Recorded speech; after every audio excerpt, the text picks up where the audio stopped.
Hi guys, Arthur here from Homeowner DIY. In this video, I am going to go over the things that I have learned doing drain cleaning. Now, this is going to be a DIY focused video, which means it's going to be minimal tools, just basic stuff. You can get into bigger cables and other stuff, but for DIYers, the information I give you here will get you out of most situations. Now, I will link in the description the other stuff that I have on drain cleaning, locating blockages, that type of thing, to make it easier for you guys to navigate. But from over the years that I've done drain cleaning, I'll go over the things that I've learned, what to do, what not to do, and some caveats. So what we'll do now is the tools list. All right, this is our tools list. So this is what I would suggest that you need for drain cleaning for a DIYer. So we have a bucket for safety equipment, latex gloves, a big flathead, cordless drill, channel lock pliers. I have a light or a flashlight, and then this is a 1/4 inch cable. So in general, this stuff here will get you out of most situations, but what we'll do now is we're going to take a closer look at our cable. All right, this is our cable. This is a 1/4 inch cable by 25 feet long. It is a rigid power spin. I always just call it a rapid spin. So it says rigid power spin. So this is a drum type of design. It says 500 RPM max, and then forward is going clockwise. Now, the reason I like this cable is because you can put a drill on it. So you can remove the handle, put a drill here. A drill really helps when you have a lot of bends. It's going to be a lot easier on your hands as well. So this cable, I would say, is for 1.5 and 2 inch pipe. So a shower is 2 inch. I'd say most kitchens are 2 inch. You can give this a go with 3 inch pipe, but for anything bigger than that, 4 inch, this cable is not stiff enough. So you can see how it bends for small pipe, but this won't go down 4 inch pipe. It's just going to start to like bind up kind of like that. So we have our head here, and you can see that there is a little bit of hair. So you can't change the head with anything else, not on this one. There are bigger cables that you can actually change the head out. But for the price of this tool, I think at the time of this recording, this tool is probably about $110. But as I've said on the channel before, the first time you use this and you clear your block drain, you've already paid this thing off. So this cable is really going to be for sinks, like a bathroom sink, a tub, or a shower. This really won't work well with a kitchen because a kitchen will have grease, and this cable will just go right through the grease. But if you want to try to cable out or snake out a kitchen drain before you go any further, I mean, I always give it a go just for my own sake. But the problem with something like this is it'll just go straight through your blockage, and it's not actually going to clear anything out. So for this snake, you have a handle here. So you pull the snake out and then pull on the handle. That is going to clamp the very front here, this right here. That'll clamp this in place, and then you give it a spin. Now, one thing about using a cable is it can get caught. I've had it happen where the cable has gotten stuck, and I was lucky to get it out. But I've also seen cables get cut off in a drain because the tech couldn't get the cable out. So that is one thing that you have to keep in mind. One other thing is this is a 25-foot cable, but it's not going to go down the drain 25 feet. The reason is as you go around corners, the cable is going to start to bind up like this a little bit.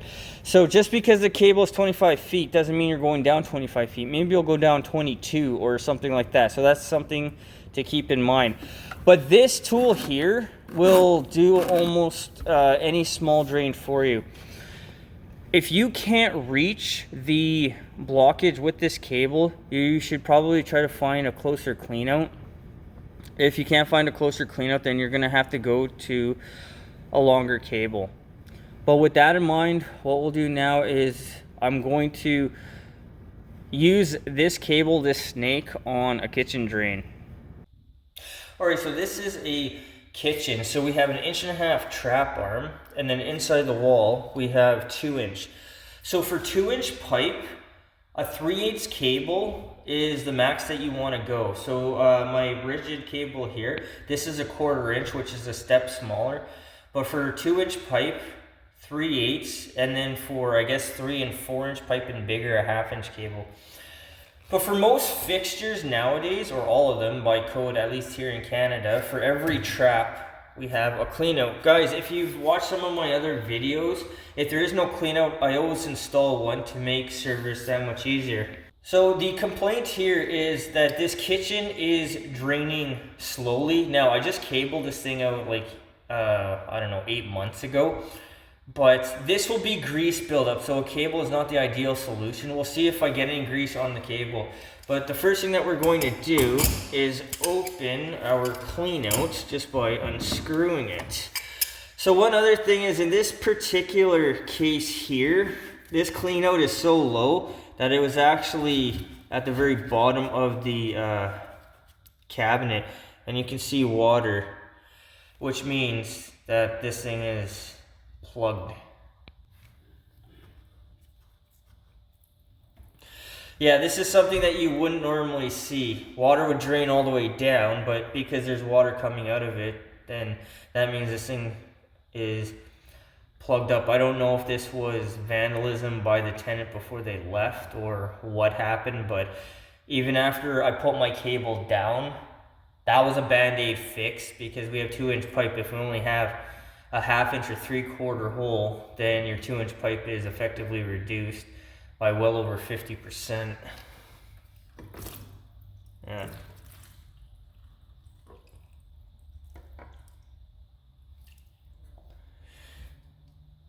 So the white, this is grease, it's fat. But what I'm gonna do is I'm going to send my cable down, and I'll show you my way to do this. Okay, so we can see standing water in the pipe. Now, the previous tenant moved out like 3 weeks ago, which means this thing is completely plugged. Generally, what's going to happen is the water level will start to go down slowly on its own, but the fact that the water level is at this point here means that this thing is more than likely completely plugged. All right, so I'm going to use my 1/4 inch cable.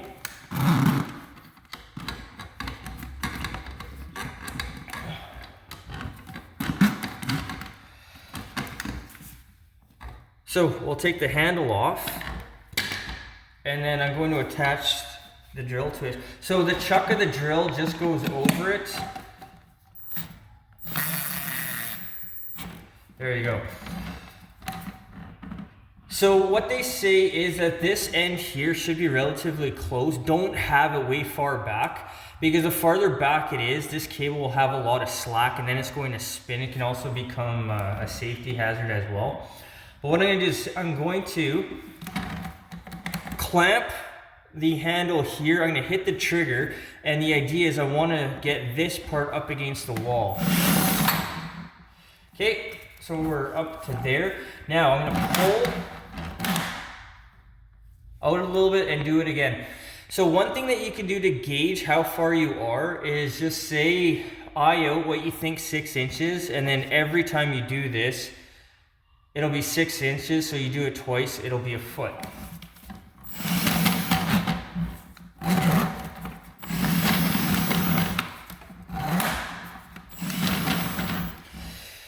And once you have gone down a couple feet, what I normally like to do is I will hit the trigger on the drill, and then I will pull the entire cable back and forth while I'm hitting the trigger. That's going to spin the head, so I'll do it like this.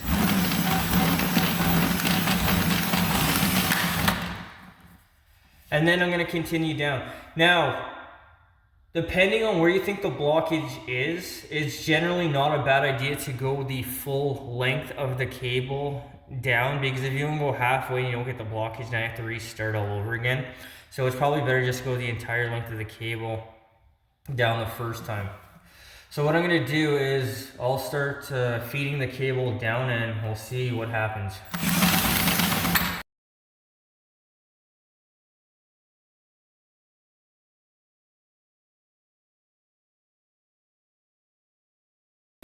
Alright, so now the cable isn't going down, so it's riding up here where something's going down anymore. You can see how it doesn't want to go down.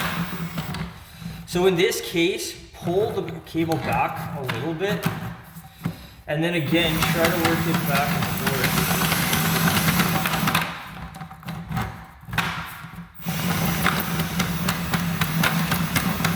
forth. Okay, I think I just cleared it.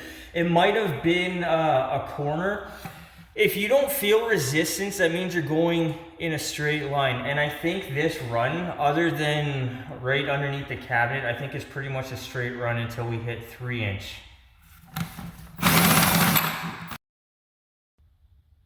Okay, I see the water level going down, so I believe I just hit the blockage right now. Now, like I said, I would go down the whole way anyway, just to be thorough because you're already here.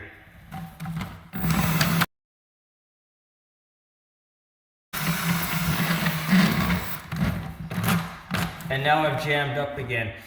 So with that in mind, just keep going carefully down. Don't try to manhandle your cable. The cable will do the work itself.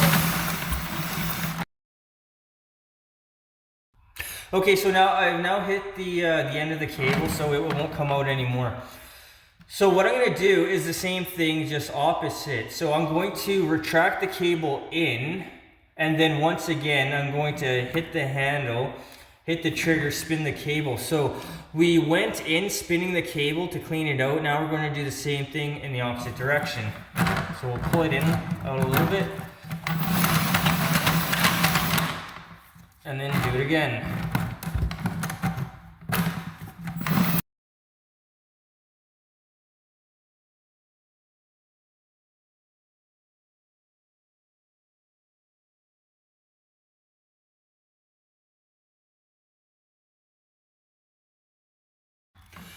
I'm now starting to see a lot of foam on the cable, so it looks like we hit soap.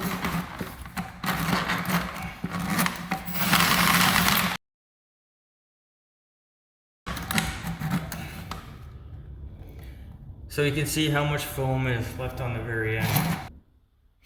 Alright, so our drain goes from here, and this is a footing, this is an exterior wall here. So the drain comes here and then it goes this way back towards the wall. Now I know it goes back towards the wall over here because here is a yard with somebody else's yard right in behind it. So the service is going to go back towards the sewer, which is at the street, which is this way. So that is one thing that you need to keep in mind for visual purposes on how this is done. Alright, so the tape is at the base of the wall, and over here, we are at 15 feet. So I think another 5 feet is where I hit the blockage. I think it was somewhere around 20 feet. Alright, so our kitchen is here. Now we have a bathroom over here. There used to be a doorway here. This toilet is piped this way. So I believe between this here and this bathroom here is where the connection is underneath the kitchen there. Why does this matter? Because if you have an idea of the way it's run, then you'll have an idea of where the blockage is. So I believe that the blockage is probably about 5 feet past here. So it's probably somewhere right before the toilet there. But what I'll do now is I'll grab a hose, we'll put it down the clean out, and we'll see if water backs up. Okay, so right here at the very bottom, right above my finger, you see the indentation. That is where the cable has been dragging along the plastic for the clean out. So because your union trap has a seat, something like this will destroy the seat of your trap and causing it to leak later on. So this is why I always highly recommend, when it comes to plastic or I guess with anything, if there's no clean out, to put a clean out in, because that's going to save your trap from this type of friction damage. Okay, so to test, what I would normally do is put the trap back on, and then I would run water down the drain first before I put in a stopper. Now, since there's no sink here because this place is being renovated, I'm going to take a garden hose and a nozzle, and I'm just going to shoot water down here for a couple minutes. If it backs up, that means there still is some type of a blockage. It should just keep flowing and there shouldn't be any issues.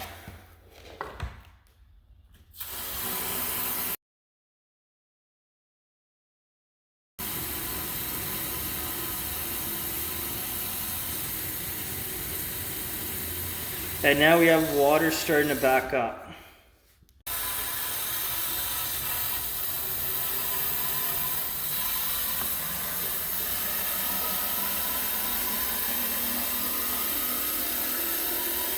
And the pitch is changing, so water's going to come back up.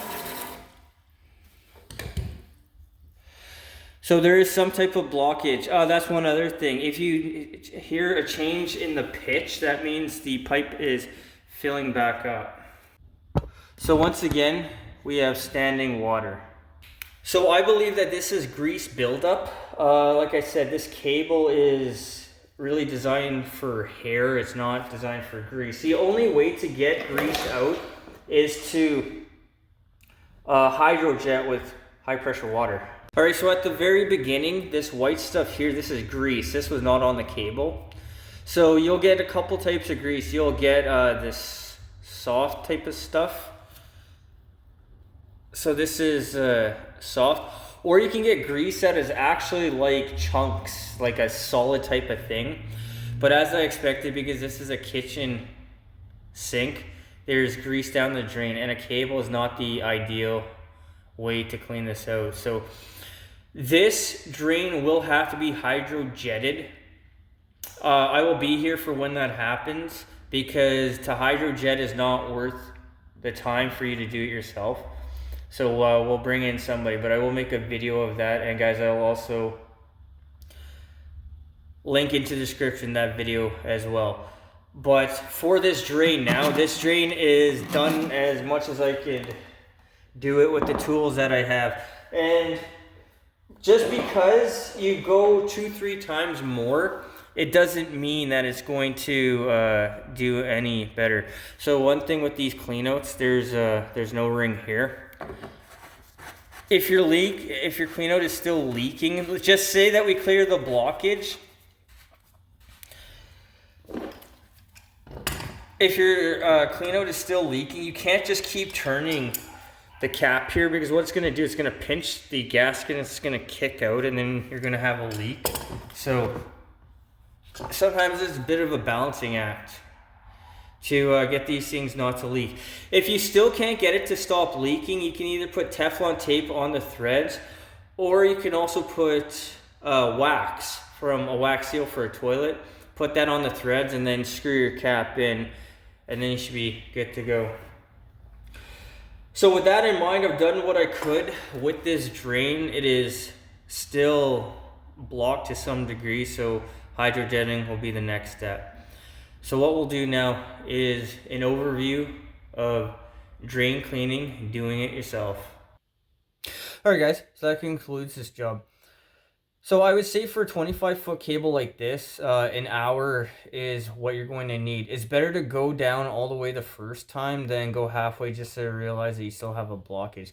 Now this will be generally for hair or some type of solid blockage. For grease, this isn't going to work out all that well. Now I will try to cable out a kitchen drain first before I do anything else. It'll be 50-50. Sometimes you'll hit, sometimes you won't. Last time I did this on this specific kitchen, I got it running well enough, but it was still slow draining, so I wasn't optimistic that I would get it done this time. But for a kitchen, hydrojetting is the best course of action. So for the time on a job like this, I'm going to say it's probably about an hour to get set up, and it's not a very long cable. It's only 25 feet long. You can get into much longer cables, but for a DIYer, this is more than adequate. So the cost of, oh, let's say the cost of getting started. So a drill, the cable, and then channel locks, flatheads, stuff like that. I'd say it's probably about $200. You spend the money once and you will get a return on your investment the first time that you clear out your own drain, because the service company is not going to come out for less than $200 nowadays. Guys, I hope you enjoyed the video. I hope you learned something. I hope something here is going to help you to become a better drain cleaner when the time comes. Guys, till next time, please hit the like button, subscribe, and I'll see you on the next project.